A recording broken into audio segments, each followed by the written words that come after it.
recording, make things official. I'll even start the screen share. How about that? Zoomers, are we good on audio and video? Excellent. All right. So, schedule, so we can remind us where we're at. Homework 2 just finished, due yesterday. Grades were updated this morning. You should be able to look at your correct and incorrect answers. If you see anything that you think is wrong, meaning like there might be a problem with my answer key, please let me know. That's always a possibility, although this one has been checked by 3 different folks. I also sent out a reminder yesterday that we need let me try this again. Formative assessment number 3, Monday. I totally forgot about that on Tuesday, so sorry for not remembering that. But that will be due Monday night. You should be able to answer the questions relatively quickly, and all of them by the end of class today, or actually part of the way through class today. And the other thing I let you know is that Bladimir is going to do a presentation today. So his materials are right here. You can download those, and he will walk through those after we finish up example 2B. Coming up next week, we're going to do formative assessment 3, and then Nikki is going to do a presentation. So Bladimir is using R, Nikki is using Stata. So we'll have some of both resources of how you would actually apply these models in real life, and more importantly, what are the extra things that you need to plan time for in analyzing real data? Even real data that's supposed to be ready, am I right? Yes. Has it ever been ready? No. No, it's never.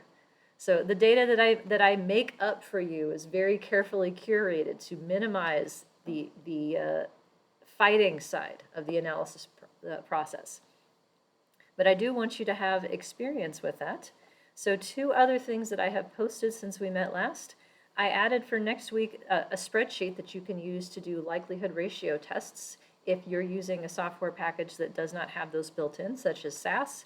So I have a version based on whether you're given log likelihoods, a second version whether you're given -2 log likelihoods, and a third version if you are using robust maximum likelihood estimation instead. So you can use those resources. Also coming up after break, you will have a formative assessment due the Monday after break. That way we can kind of get our heads back into what's going on in the coursework after a week off. And then your next homework will be due after that. So homework 3 is going to be based on example 2B, what we're doing right now, ordinal and nominal, and I will put that up next week.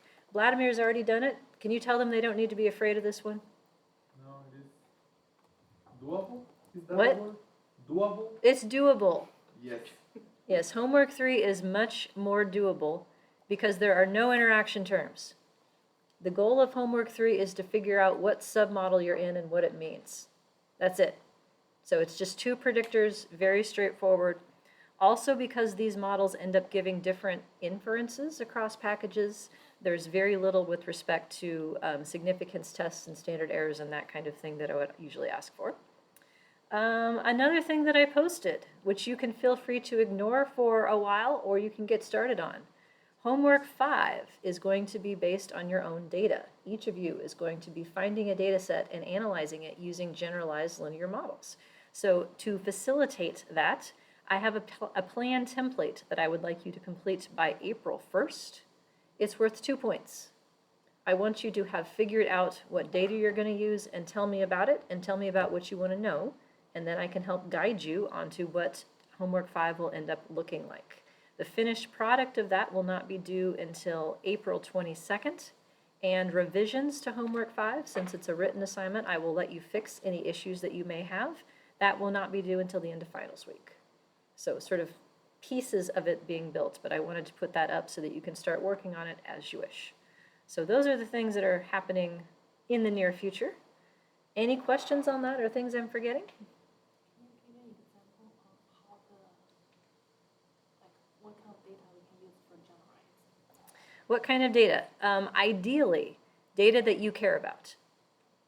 So any of the research projects, or if you're working for a research center and you have to do analyses as part of your job, if you're working on a master's thesis or a dissertation and you'd like some free consulting, right? Double dipping is strongly encouraged. Find something that you need to do anyway and turn it into this homework assignment. And it's not a project, and it's not going to be a paper. It's going to be a results section. So it's not intended to be any larger in scope than a typical assignment would be. The extra work is going to come into getting the data into the place where you can analyze them. Like, that's always a process. So if you've already been through that process on data you care about for your research or your work, then use that data. So anything that you're predicting a binary outcome, ordinal outcome, nominal outcome, count outcome, proportions, or skewed continuous, we will have covered all of those choices by the time homework 5 is due. So you're going to pick, as it says in the plan, 4 to 6 variables. At least 2 of them, 1 or 2 of them should be an outcome, and the rest are treated as predictors and fit models to answer questions that you develop. That's the idea. Okay, other questions? All right then. How about we head back and finish up example 2b? Nominal, that's the one we haven't done yet. So recapping what we did last time, we did ordinal instead. What kind of link function do ordinal outcomes need?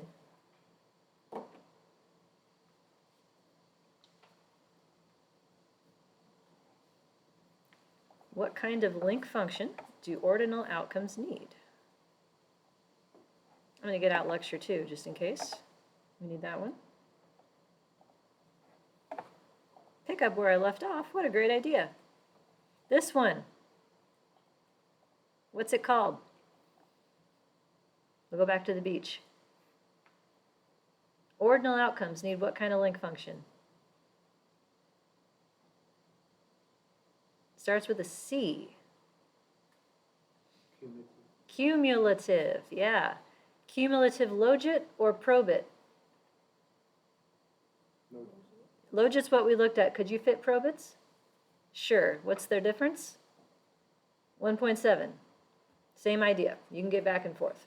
Cumulative is the key. So tell me about the submodels for ordinal data. If I have 4 categories, how many submodels do I need? 3. What would they be? If I have answers of, let's go 1, 2, 3, 4 are my choices. The first submodel will do what?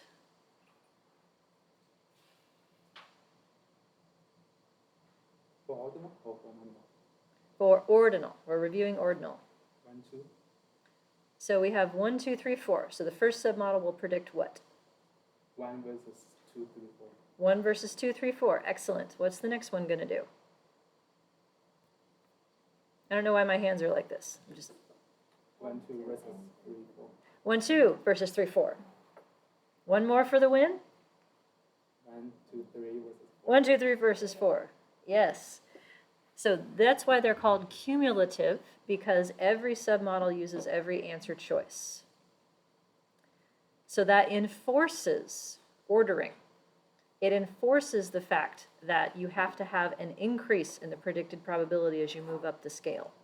It forces 4 to be more than 3, and 3 to be more than 2, and 2 to be more than 1. That's ordinal. But what if you have an outcome such as, what is the best kind of pet you can have? Well, clearly the correct answer is cat. However, reasonable people may disagree. So what if I have choices like cat, dog, bird, iguana, ferret? Let's throw that one in the mix. Cat, dog, bird, iguana, ferret. That's 5 choices. Can I do 1 versus 2, 3, 4? 1, 2 versus 3, 4? Does that make any sense for that kind of outcome, nominal, unordered categories? Probably not. I need to do something different. I need the bottom one on slide 28 here.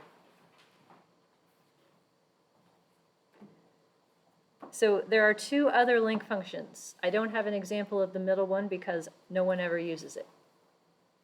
And I don't know why. I like this one the best. Adjacent category logit is another choice. That works for semi-ordered categories in which you're not entirely sure that they're all ordered. That one divides up the submodels into each adjacent category. So they would be 0 versus 1, 1 versus 2, and 2 versus 3, if your 4 choices were 0, 1, 2, 3, 4. Another one that divides up the submodels into 2 possibilities for each is what's known as baseline category, also known as generalized logit, also known as nominal, also known as multinomial. So like in Stata, I think it's called multinomial regression. Is that right? Yeah, I don't like that name because multinomial is the name of the distribution that goes with ordinal or nominal. It's just a categorical distribution with more than 2 categories. Bernoulli is only 2.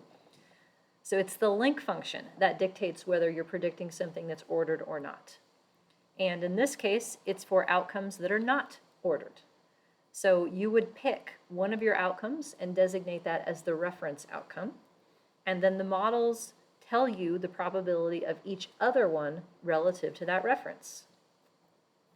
In other words, this is dummy coding. The same idea of taking a categorical predictor, making one of the categories the reference, and then creating variables where it's a 1 if it's the other category, and each of your new variables gets a slope, same idea. So in a nominal model, the submodels would say, given that it's 0 or 1, for instance, if the 0 is the reference, what is the probability of a 1 instead of 0? Given that it's 0 or 2, what's the probability of a 2? And then the last one, given that it's 0 or 3. So there's a little bit of extra steps involved to get back to the marginal probability, because these are each conditional on them only being one of these 2 choices. That's the tricky part. In these models also, because there's no assumption of order, all of the slopes are different by default. So everything is separate across the submodels in nominal. And by the way, it is also called nominal in the world of IRT, and the same thing is true. Separate discriminations and separate location parameters across all the submodels in nominal anything. The first one, why is no 0, Go back. 3? The premise of This one? up. This one. So adjacent category, the submodels go like this. That's a different link function. And in baseline category or nominal, they go like this. So these are 2 other possibilities for categorical data that you will see. Most commonly, it is cumulative logit for ordinal.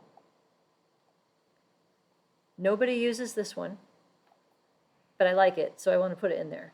And then nominal is the other one that is probably most common for unordered categories. That help? Okay. So, would you like to see an example? Why not? So you could pick nominal for homework 5 if you wanted to. So this is page 11 out of 16 in example 2b. And this is going to be your next homework, ordinal and nominal. Hooray! Practice with all of it. So we're still in the same fake data of predicting your probability of applying to graduate school, where 0 is no, 1 is eh, and 2 is I'm likely to apply. So we have 3 outcome categories. That means we have how many submodels? Don't get it wrong. 2. The answer's in front of you. So how the submodels work is different, because this is going to be a nominal model instead of ordinal. Load up a little bit. So the first submodel is focusing specifically on differentiating 0s and 1s. So given that you answered a 0 or 1, what is the probability that you answered 0 instead of 1? I am setting this one up so that the middle category is the reference. Given that you answered 1 or 2, what is the probability of a 2 instead? So 1 is the reference here in the middle. I did that deliberately because I think it's more useful, given the context of this, to start with somebody who's undecided and ask the question, okay, what makes them decided in one way versus the other way? You can choose whichever reference group you want, though. It's up to you. It just depends on what you want to know. So shortcutting the formula, apply of 0 instead of 1 or 2 instead of 1. That's what my submodels are predicting. And as before, I'm going to start off with an empty model and to figure out what my software is doing. So in Stata, we're back to regular non-user-defined packages, mlogit, multinomial logistic regression, as it is called. That means nominal. In R, we are going to be back to nope, we're still in VGLM. I decided to stay in that one. But we have family is multinomial, and then I said ref level is 2, which is the second choice. Because it's coded 0, 1, 2, ref level equals 2 means the second choice, which is actually 1 in the data. So does that do the dummy coding one for you? Yep. Okay, so you don't have to do the... Yep. That all happens under the hood. Okay. But conceptually, it's like you're doing dummy coding. Got it. Now, what we get back is going to take a second to explain. The first time that I got this, I was like, what? How did these numbers come out this way? And then I figured it out, and I was like, oh, okay, I see what they're doing. So Stata gives me, apply 3 is the name of my outcome. Base outcome 1 is the same thing as ref level 2 in R, because 1 is actually 1, not the second choice, which is what it is in R. So Stata works with your variables as they are coded, and VGLM is reordering them to start at 1. Just because, because this stuff isn't hard enough, right? We need to throw in this kind of working memory demand. And you might be asking yourself, hey, Lisa, if you knew this was coming, why didn't you make your example 1, 2, 3 so everything would match? You know why? Because the world isn't that simple. I need you for you to be exposed to all the ways in which you can get this wrong. So here's my outcome. First off, what scale are we in here? Your choices are logits, odds, or probabilities.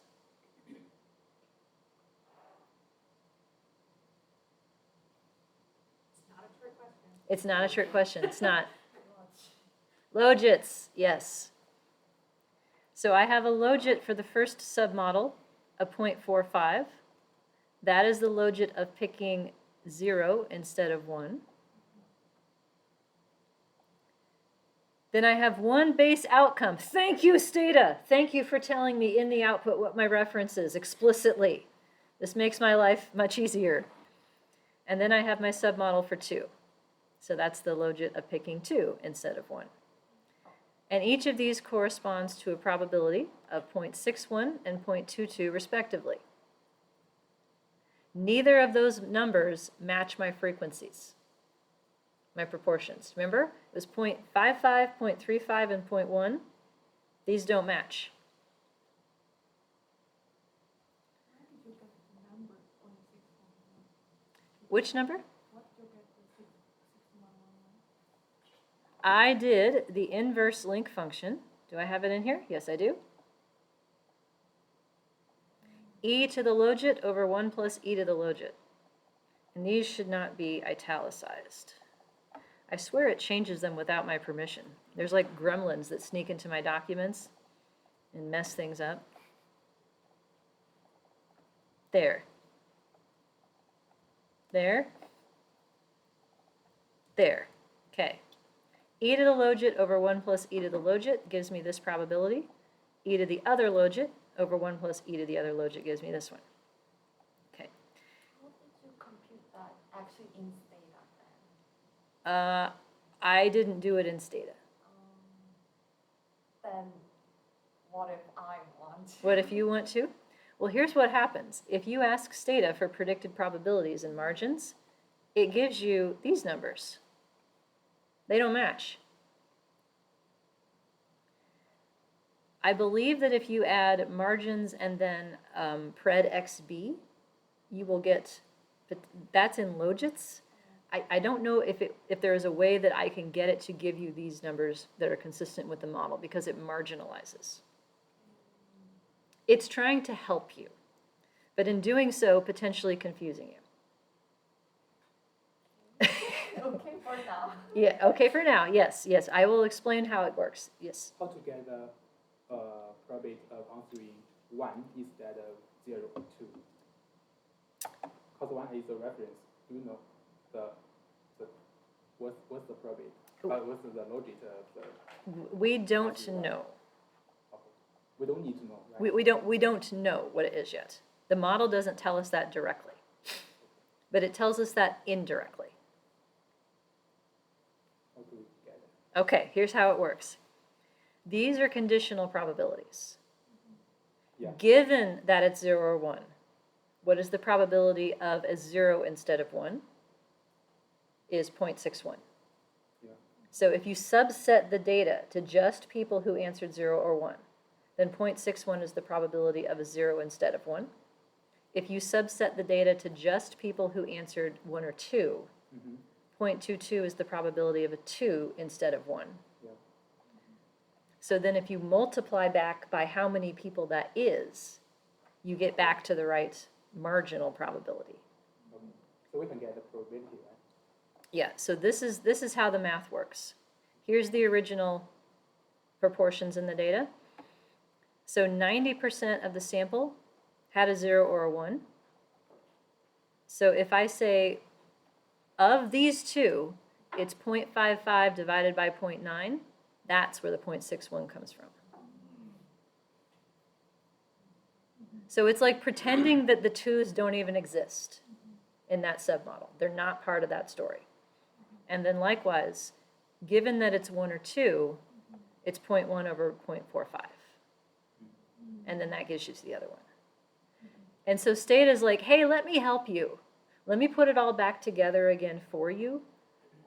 And that's what margins is doing. It's just telling you directly, what is the probability of a 1? That.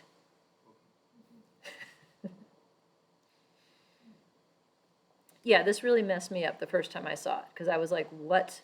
This is not 0.61. But it's trying to help. It's like the proportion of that 0.55 in the 0.90. The proportion of 0.55 within the 0.90. Exactly. It's like, of the people who answered 0 or 1, which is 0.9 on the denominator, what proportion of them answered a 0 instead is the 0.55. Of the people who answered 1 or 2, which is 0.45 of the overall sample, the people who answered 2 is 0.1. So that's what the submodels are predicting. Within subsets of people, what is the probability of the other answer relative to the reference answer?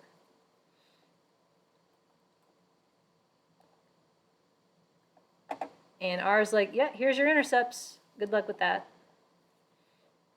And I like this one too. Name of linear predictor. Log mu bracket comma 1 mu bracket comma 2. That's what I name all my linear predictors. I don't know about you. But notice once again that it's using 1, 2s, and 3s, not the 0, 1s, and 2s that are in my data. So, yeah. Ugh. I'm an exclamation point on that. Ugh. There we go. And Why not 0, 1, 2? ask the people who programmed it. They're reordering it against my will. And then they're reminding me, reference group is level 2 of the response, which is y equals 1. The second choice. Yep. All right, then I did the math to get the probabilities, the conditional probabilities. So they get the same prediction. So let's add some predictors. To what extent do GPA, parent degree, graduate degree, and private school standing predict the probability of moving off maybe in either direction? That's the way I would phrase it. What predicts going from maybe to definitely? What predicts maybe to no?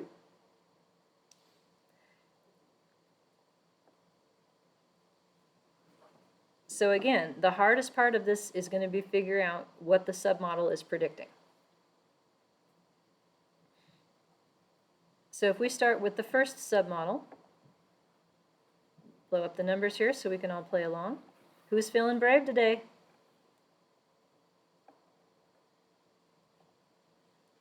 What's this? Constant of 0.95. Are we in logits, odds, or probabilities? We're in logits. So this is the expected logit outcome of what and for whom?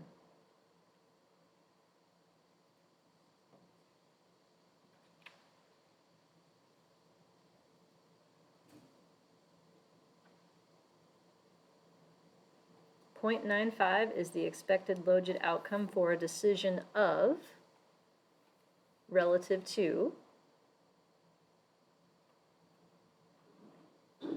Zoomers, you can play along too. Yes. 0 means I'm not going to graduate school. 1 is maybe, and 2 is yes, I'm definitely going to apply to graduate school. So the 0.95 is the expected logit of people who are at the end. Other way around. Oh, Yep, say it again. okay, so 0.95 is the expected logit of the people who are not. Of the expected logit of saying no instead of maybe. Okay. That's right. Yep. 0.95 is the expected logit of saying no instead of maybe for what kind of student? Those who have a GPA of 3, Mm-hmm. those whose parents did not go to graduate school. Yep. And who went to public school. That's right. GPA of 3, parents without a graduate degree and who went to public university. That kind of student is predicted to have a logit of saying, no, I'm not going to graduate school instead of maybe, of 0.95. And e to that logit over 1 plus e to that logit would tell us what that probability actually is. But it's a conditional probability, setting aside the people who are definitely going, only focusing on the no's and maybes. Conditional probability. Excellent. We have a negative slope for GPA that is non-significant. We have a negative slope for parent degree that is significant. Let's do that one. Please. So 0 here is either not or maybe includes 1, right? Because 1 we're thinking about maybe. 1 is maybe, base outcome. So this first submodel is predicting the probability of saying no instead of maybe. Oh, okay. Yeah, it's like back, we're moving down the scale. So I'm starting in the middle and then going down, and then the second model is going up. Yeah, that was a choice. Because I felt like that was more useful given this example than going, what's the difference between no and yes, and then like no and maybe. Like I didn't feel like that would be as useful. So I made the choice to go this way. But it's also going to make, I made the choice to make my head hurt in going this way. Okay. So negative slope means the logit goes down, right? Yeah. Negative slopes mean the logits go down. Lower probability of saying no instead of maybe.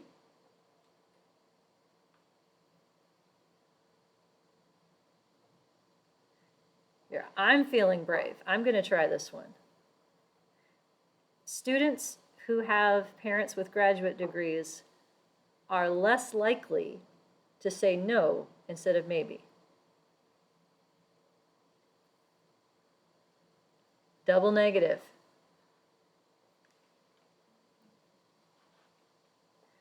So in the results section for this, I flipped everything around so that the submodels were doing no to maybe and then maybe to yes, so that everything was in the same order.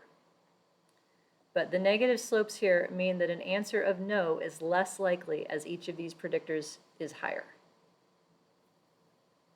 So students who have a higher GPA are less likely to say no relative to maybe. People with parents whose graduate degrees less likely to say no. First two happen to be non-significant though. Okay. So in practice, if I were doing this, if I were presenting this, I would flip the signs of all of these things so that I could talk about what is the logit of saying maybe instead of no, because that's more intuitive to predict up rather than down. And why can I just flip the signs and have that work? Right now, this model is predicting the no. If I do this,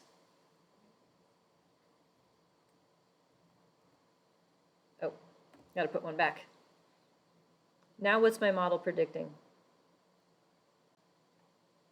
I flipped the signs on all 4 of my coefficients. If previously it was predicting no instead of maybe, now it's predicting maybe instead of no. And why can I just change the signs like that? Because logits are symmetric. If I know that the probability of a 0, let me switch these back before I lose my mind. If I know that the probability of a 0 instead of a 1 is this, or excuse me, the logit of the probability of a 0 is 1 instead of this, then I know that the probability of a 1 instead of 0 is minus 1 times that. So on your next homework 3, there will be questions like this. What's the logit of this decision? Then the next question, what's the logit of the opposite decision? Looking for you to understand that you can just multiply by minus 1 and get back and forth. Let's do the last one. This constant in the submodel for yes, definitely, instead of maybe. The coefficient for the intercept is minus 0.76.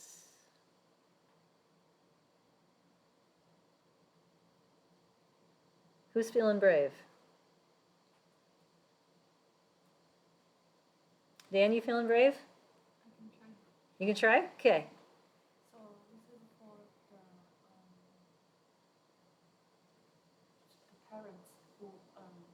the parents who said so for the kids who attend, so for kids who for sure attend the university, probably 2 is yes, right? So this is the intercept that we're focused on. So this is the expected logit of what kind of decision for what kind of student. This is the expected logit for students who attend the university. They attend public university. Yeah, hold on, not the who Okay. attend who GPA is 3. Mm-hmm. Whose parents are No graduate degree is 0. whose parents has no graduate degree and they also attend public school. Yes. And then they are less likely to not attend university. Okay, so the first part is right. The constant refers to the 0 value of these predictors. So the reference student is someone with a GPA of 3, parents didn't go to grad school, public university. That kind of student has this predicted logit of what decision?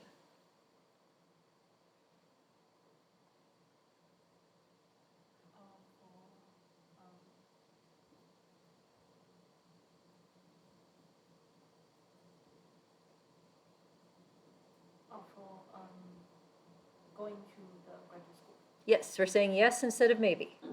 Yes, among the people who are decided or on the fence that they're going, this is the expected logit of saying yes, definitely, instead of maybe, for the reference student. And all of these happen to be non-significant, in part because how many people are we talking about?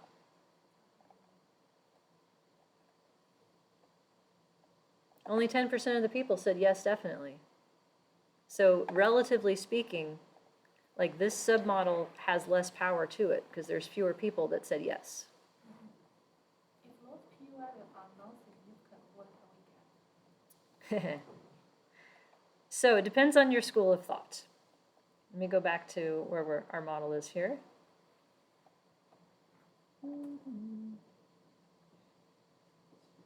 Oh, I lost it. I have too many damn models in this thing. Nope, where did it go? I just had it. There we go. This is one. I like the way of data organizing it a little bit better. So yes, question was, all of these p-values are non-significant. If you go with a straight, like null hypothesis significance testing capital letter version, these are 0, the end. If you go with a significance testing is bogus anyway, and we should all be focusing on effect sizes, then the fact that these are non-significant is less interesting than what the effect sizes are and the direction they are. So when I'm teaching, I try to make sure that people know what the numbers mean, regardless. Because in real life, these numbers may be significant or not, but the interpretation of what they mean is the thing that matters. So I think it's up to you. Like, the way that I do it, honestly, is I would say these are all positive slopes, but they're non-significant. And you would give odds ratios for effect sizes for each of these, like normal. That way, at least somebody who's doing, say, a meta-analysis on what predicts, graduate school decisions could use those odds ratios as part of their analysis. Even though they're non-significant, they can still contribute to a body of knowledge about the topic. Even though it's not significant. It's not significant here. Because whether something is significant is a function of effect size and sample size in a nonlinear interactive combination. But if you increase either, your significance is going to be lower. Like, p is smaller, more significant. Yeah, so I'm just pointing out, though, that, like, relatively speaking, this model has less power to it because there's only 10% of the sample that we're predicting their decision. There's not as many people in this sample, yeah. Yeah. So the power is going to differ across submodels based on the relative distribution of your answer categories. That's my point. Okay, want to see it in R? Why not, right? So we have VGLM, we have multinomial as the family. That means nominal. Ref level equals 2 for the second choice, not the first, but it is number 1. Reverse equals true. Remember what that one is? The slope difference. That one's parallel equals true. For a nominal model, that's a default. They're always separate. This one is about intercepts versus thresholds. If I say reverse equals false, then these two flip to be thresholds. They flip sign, and then they are predicting the wrong answer, whereas the slopes are all predicting the right answer. And I'm not going to do that to you. So reverse equals true means make them all internally consistent in what they're predicting. They're intercepts and not thresholds. But R groups them in this package by predictor rather than by submodel. So you can directly see a comparison. So GPA has almost exact opposite slopes here, 0.44 and 0.47 that differ in sign. That's because conceptually the models are operating in opposite directions. The first model is going down from maybe down to 0. So there's a negative slope for GPA in deciding the 0. Higher GPA kids are less likely to say no to graduate school than maybe kids, than higher GPA kids. Whereas the second submodel is predicting up from maybe to yes. So higher GPA goes with more likely to say yes instead of maybe. All right. And then, just for fun, I decided I would go ahead and test these slopes. So do those two numbers look different to you? Not really. But would a significance test say they're different, given the difference in sign? Probably. But that's kind of a false difference because they're going in opposite directions. So I decided to change the first submodel in asking for the comparisons by flipping this. This would normally be a -1. To make it 1, flips the sign of it. So trying to make it like more internally consistent. And yeah, sure enough, after you flip the signs, that's not different, that's not different, that's not different. So it looks like the slopes are not different across submodels. What predicts a decision to get off the fence in one direction is equivalently predicting the decision to get off the fence in the opposite direction. Off the fence is an expression that means like you need to make a decision one way or the other.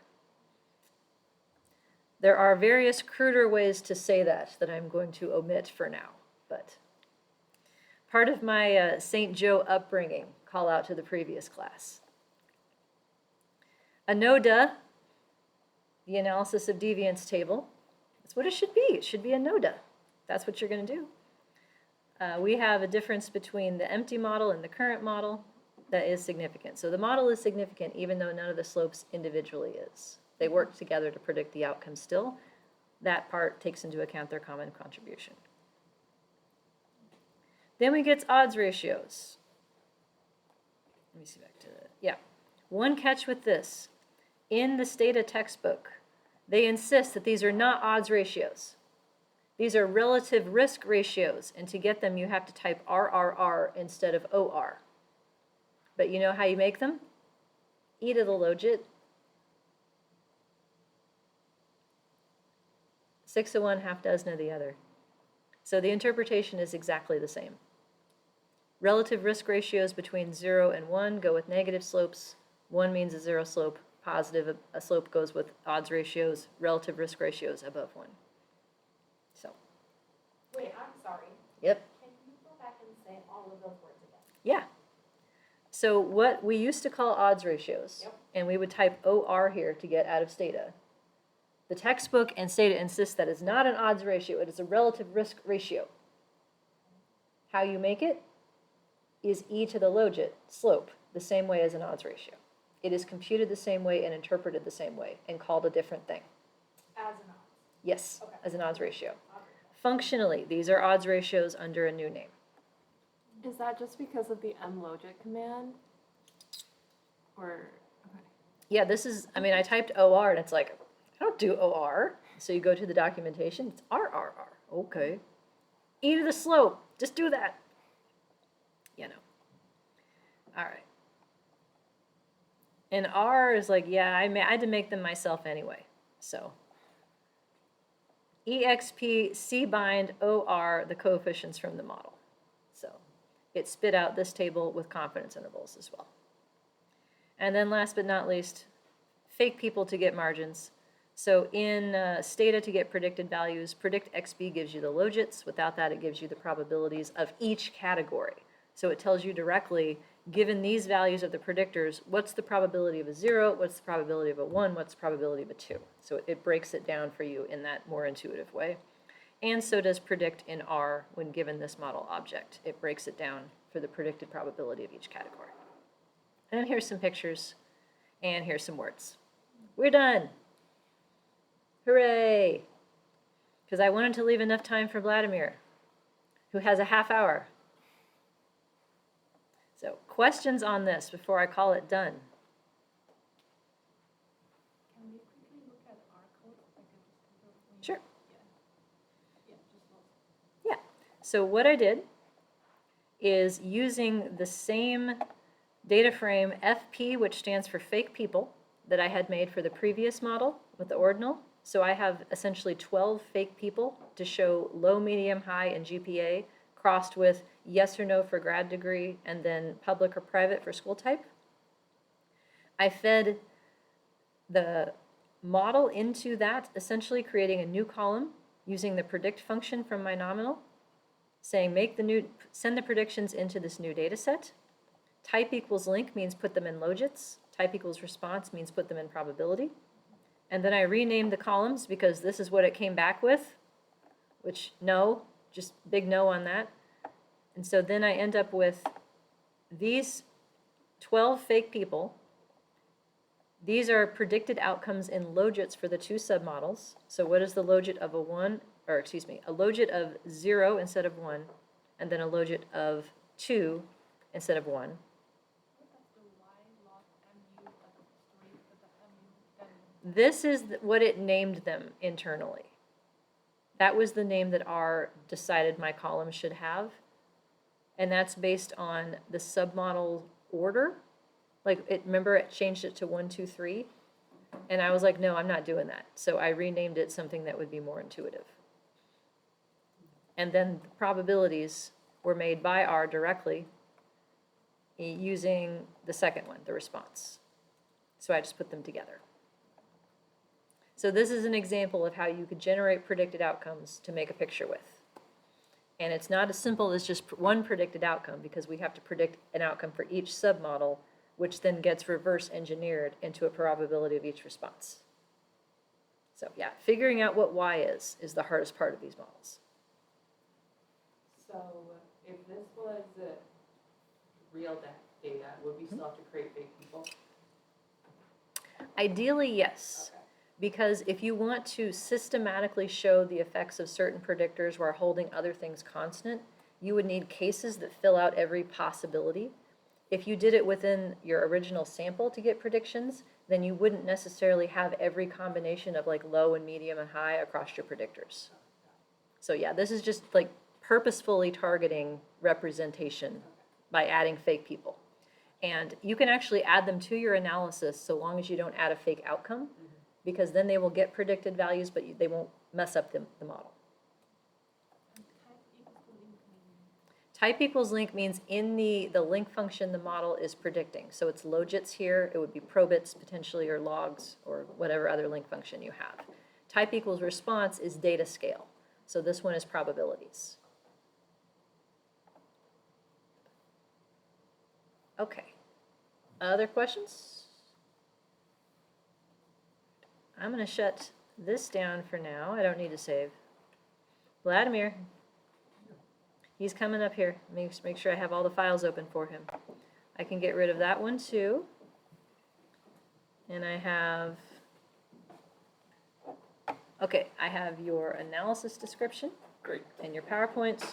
And then I have opened the markdown in this thing. Yes. Okay. That's the main file. Thank you, Lisa. All right, enjoy. Yeah. You can sit or Try. you can stand. Just make sure you're in the frame for the Zoomers.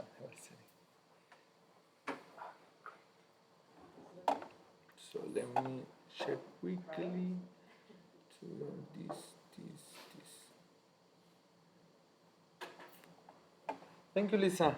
Hi, everyone. My name is Geraldo. Well, Bladimir, you already know that. Your mother named you Geraldo, but none of us call you that, right? Yes, it is a weird name. I don't like it, honestly. Nothing wrong with it. Yeah.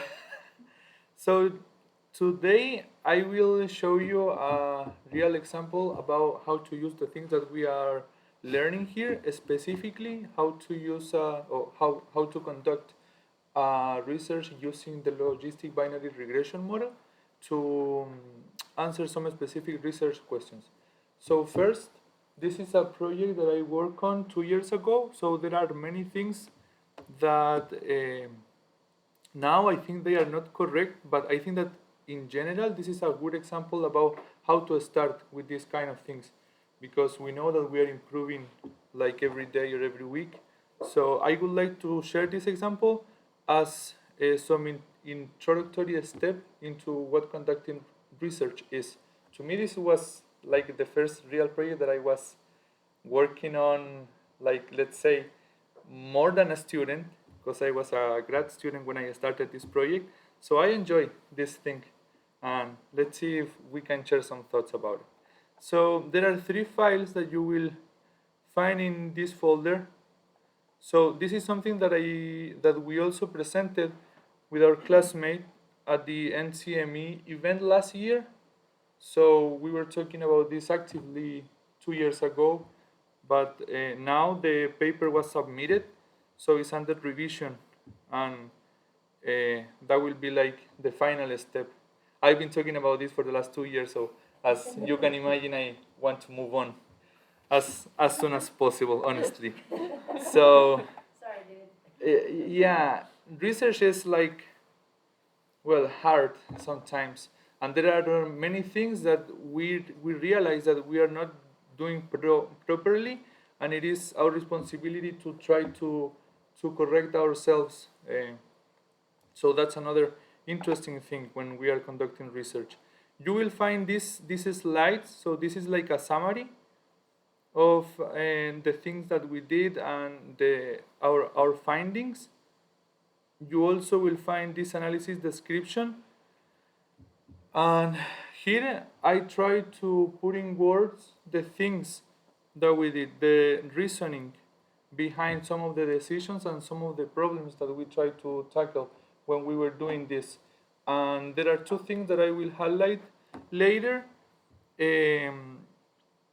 that we had to modify when we were doing this. So I will highlight some things later. So here in this file you will find more words, and you can read it and if you have questions, you can email me or we can talk in person. But today I would like to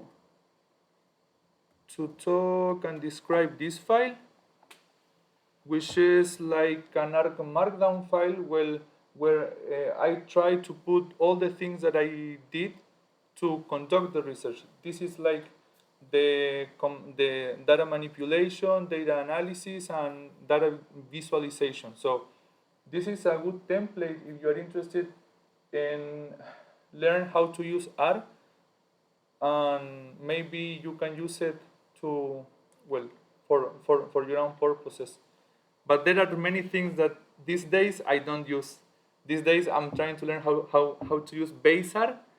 So when I was checking this these days, it was like, what I'm doing there? What is that? No, I don't like that. But as I told you, I think that this is like introductory step into this. So then maybe for the last unit, path analysis, we have another research that we have not finished yet, but maybe there I could show you like what is my current style to code. Now, code is hard. Every person has a different style. So this is just one way to do things.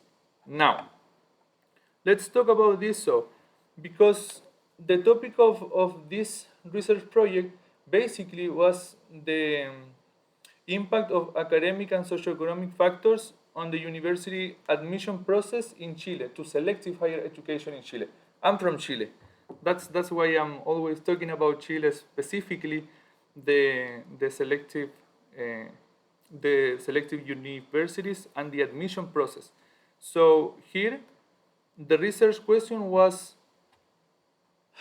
okay, so we have some academic factors, we have specifically some admission tests that students must take if they want to apply and be selected to the selective admission to selective universities in Chile.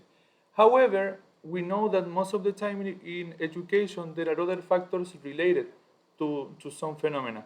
So in this case, our research question was if some socioeconomic factors could influence the probability to be admitted. Specifically, things, for example, the family income quantile, the mother's or father education, and also the type of school where students attended. So we have different variables. And I think that to discuss that, this would be better. So here you can see like the research question, and there is something that I was reading here where I describe like my approach. Okay. Sorry. Can you see this clearly? Okay. I would like to read this, not this, but this. Occasionally, I think of a topic or research question first and look for databases that might be useful later. That's like the approach that I have now, but look at this part. I usually download different higher education databases, and after reviewing them, I think about what I could do with them. No, but that's not my approach now. Because first of all, we have research questions. I think that should be the first step, because depending on what you are interested in, the method as a whole will be connected to that. So to me, right now, it is pretty hard to think about something without the research question first, because methods are tools. We could use different approaches to answer our research questions, but sometimes people tend to think that, for example, if they have nested data and nested structure, multi-level models are the thing that they should use. But to me now, that depends on our research question. So when I was reading this, it was like, wow.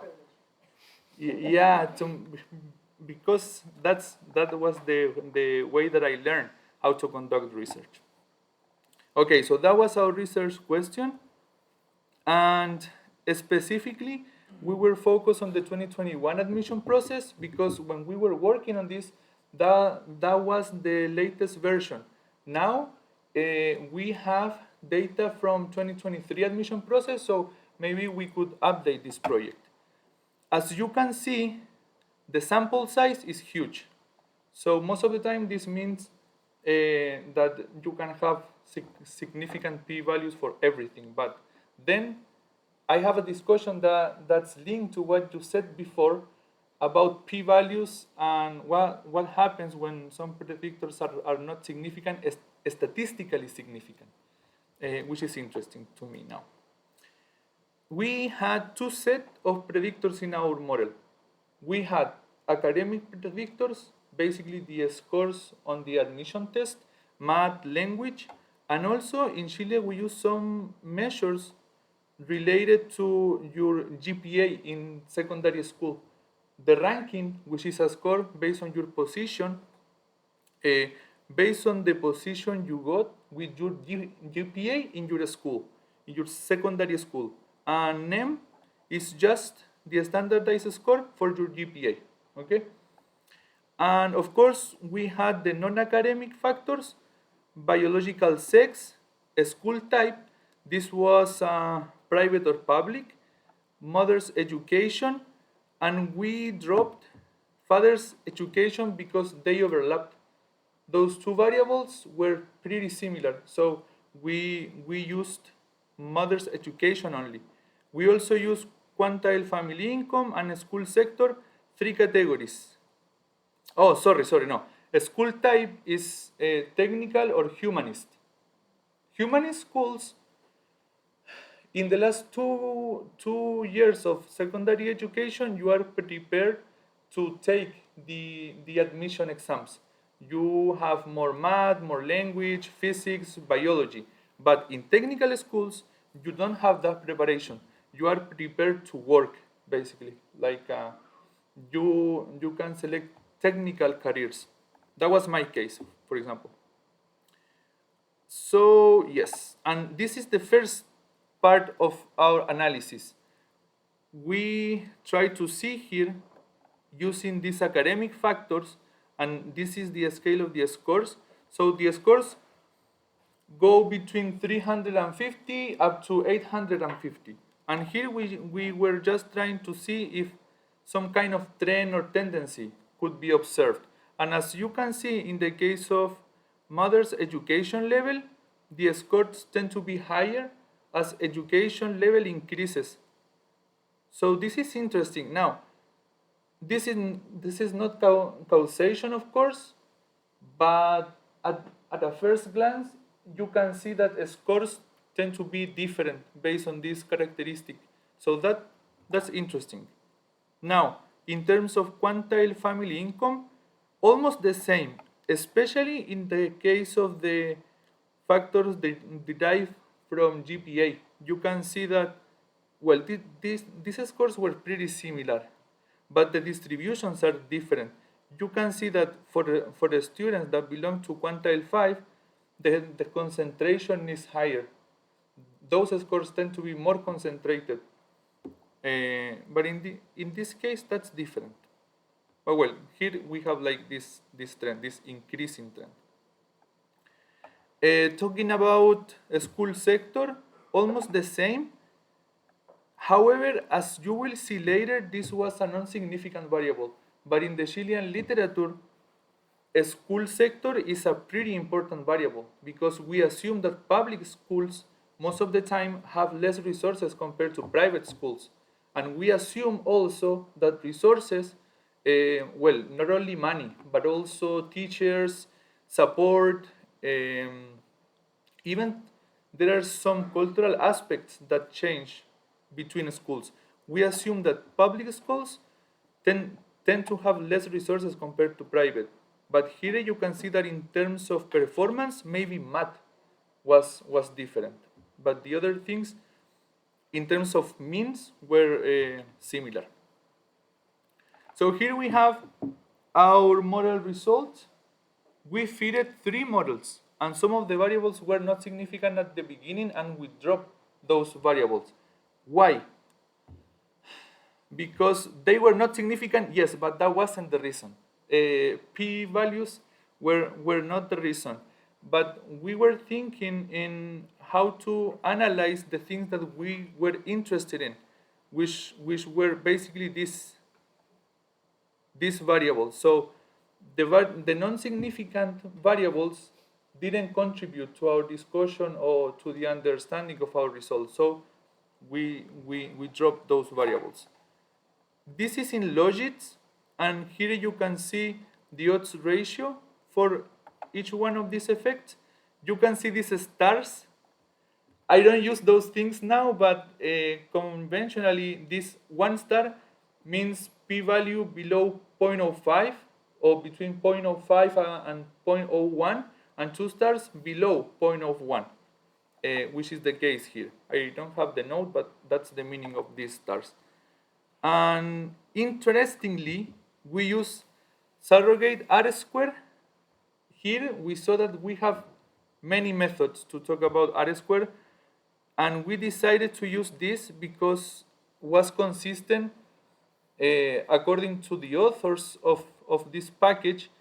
This R-square index was consistent with an OLS approach. How it works? Basically, we are changing our dependent variable, which is binary, by something continuous, by a latent continuous variable. And we are using our linear model to predict that latent continuous variable, which is representing the original binary variable, and we are taking the variance explained from that variable.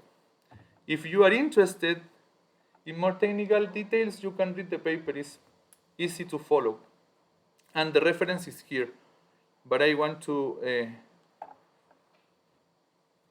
here at the end, I think. But I want to describe this file later. How much time do we have? 10 minutes. You can take time next time too. We have time. Can you talk about two things? Yes. Number one, why red and blue? Yes. And number two, how comparable are these odds ratios across the different types of predictors you have? Yes. So colors here, red means negative effect and blue positive effect. That's the rule. So you can see, and I didn't mention, okay, yeah. How to interpret the intercept? Well, that's not important in this context, but we center our predictors to have a meaningful intercept. So here you can see that NEM, ranking, language, and math scores were centered at 550 because for us, that's close to the mean of this test. And male was the reference, income quantile 1 was the reference for income quantile, and public schools were the reference for a school type. And as you can see that in this table, we don't have the other variable that I mentioned, a school. This is a school sector. A school type wasn't significant. And we assume that, for example, in the case of a school type, humanist or technical, maybe that information was already represented by the other variables in our model, a school sector, for example. So if it wasn't significant, we just dropped that variable. That's color. And the second thing was these ratios. Yeah, so a 1 unit change, what does that mean in each of these? Oh, yeah. That point I'm Yes. I remember that, for example, in the case of NEM, think of this. We have one variable that goes between 350 to 850. So 1 unit means 1 score. Tiny thing. So what we did, if I'm not wrong, was to divide these original values by 10 to increase that scale, to increase these coefficients, basically. In this context, how could we interpret this? So this is in Logistic. This means that the probability of being admitted decreases by 0.011 per 10 units score in NEM. What do you think? The logit of the probability decreases. Yes, exactly. the logic of the probability of being admitted compared to not be admitted. And for the other things, for the other scores, is the same. Now, you can see that these four predictors were significant, and this is what we were expecting, because the admission process is based on the performance on this specific test. If you have a high score in math or language, that means that you are, let's say, a good student. So you should be admitted in the program you are interested in. However, the significance and contribution of these other predictors was interesting for us, because most of the time, one of the assumptions of the admission process is that the students are not treated differently based on their characteristics. However, with this kind of evidence, you can see that the assumption is not true, because depending on students' characteristics, the probability of admission change. So that's like the takeaway here. And to make this more clear, we created this graph. So here you can see between academic factor and non-academic factors, what we are comparing the effect sizes, because this is in odds ratios. So you can see that for the case of non-academic factors, if you attended a private school, that's like, so you are predicted to have a higher probability of being admitted. But I know that you don't like this higher or lower. No, that's fine. Okay, great. Right. Like if you, my concern is the scale of the variables. So like if you look at gender, right, a 1 unit change is moving from a male student to a female student. Yes. Whereas like that's the entire range of the variables. Yes. Whereas the ranking ones and stuff, that's per 10 points. Exactly. So Yes. they're really not comparable because they have different units. Exactly, and that's hard to describe in the result section, and I think that most of the time researchers overlook at these kind of things, because we are accustomed to say what's the meaning of 1 unit change, and that's all. But as you say, 1 unit change, 1 unit depends on the variables we are analyzing. Yeah, I think if you wanted to make it fair, you would rescale so that 350 is 0, 850 is 1. Right, so then a unit is the entire length Oh, of the yes. variable. Then it would be comparable. Yes, that's a good advice. But then no one will know what it means. So, Yes, thank you, Lisa. So, other thing that we wanted to do, of course, was to, well, we do not have interactions, something that we have learned here that is relevant and important. So, but I didn't know how to interpret them at that point, so we didn't include it. That's the truth. But now I know, thanks to Lisa. So thank you, Lisa. But we try to do something like interactions, and here you can see that we try to explore the differences or change in probabilities of being admitted according to certain characteristics. In this case, we were comparing what the probabilities of being admitted were between males and females according to the quantile family income group and the type of school they attended. So you can see here, these lines convey the message that males holding constant the school sector and the quantile family income characteristics, holding those things constant, males had higher predicted probabilities of being admitted compared to females. So for us, that was like the main conclusion of this work. And we were trying to debate that the academic factors were important, but they were not the whole story.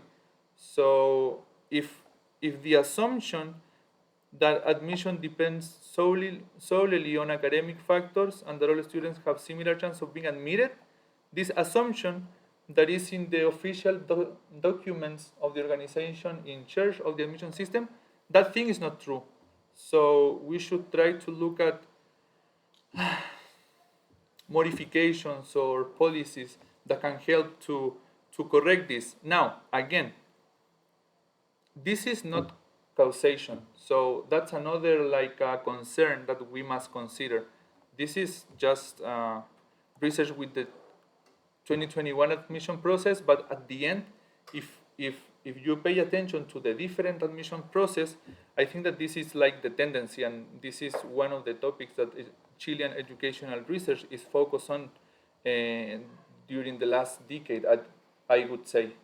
So, okay, this is, I would say, like the summary of this. Do you have questions? Because now I would like to talk about how we did this in operational terms. That one might have to Oh, wait till next time. yes, yeah, you're right. We have 3 minutes. So I would like to talk maybe 10 minutes about this, because I know that when we are starting with R, especially R, there are some things that can help to do the things that we want to do. Okay? Thank you. Thank you so much, I Lisa. have a question. Yes. You mentioned the base R and tidyverse R, tidy R. So the difference is the package, right? It depends on the different package. Tidyverse, my understanding is tidyverse is like a collection of packages with functions to manipulate data. So, for example, here you can see that we used something called verbs. For example, select, mutate.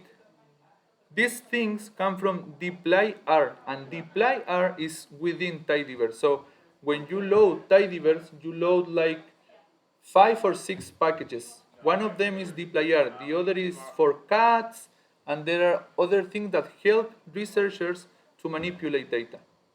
But here, then I discovered that we were mainly using dplyr, and specifically these verbs that are pretty good. The thing is that sometimes, and I don't know why, when I was using tidyverse, I couldn't use other packages because some of the functions overlap, because the name is the same. And if you don't pay attention to that, sometimes you will be, for example, trying to use filter as dplyr uses filter, but maybe you have another package and filter will be doing another thing. So you are studying base R now, and you think it's better? Yes, I think that base R is pretty good, but it is true that you need some background to understand how base R is working. But that's the way that I learn. Maybe base R is always the best first step into this. Do you have some resources or? Yes, I can share things for the next class. Okay, thank you. Yeah, of course. Everything I do is based off. Yes. I live in the messy verse. Jonathan, That's why. yes. Yeah. I think that he's right. So thank you so much. You don't have more questions? Thank you for your time, attention. Hope to see you next week. See you Tuesday. So we'll pick this up where we left off. We'll have a formative assessment, and then we'll have Nikki's presentation. And that will be all of Tuesday. And then Thursday, we can start counts. Woo! All right, have good weekends, folks. Let us know.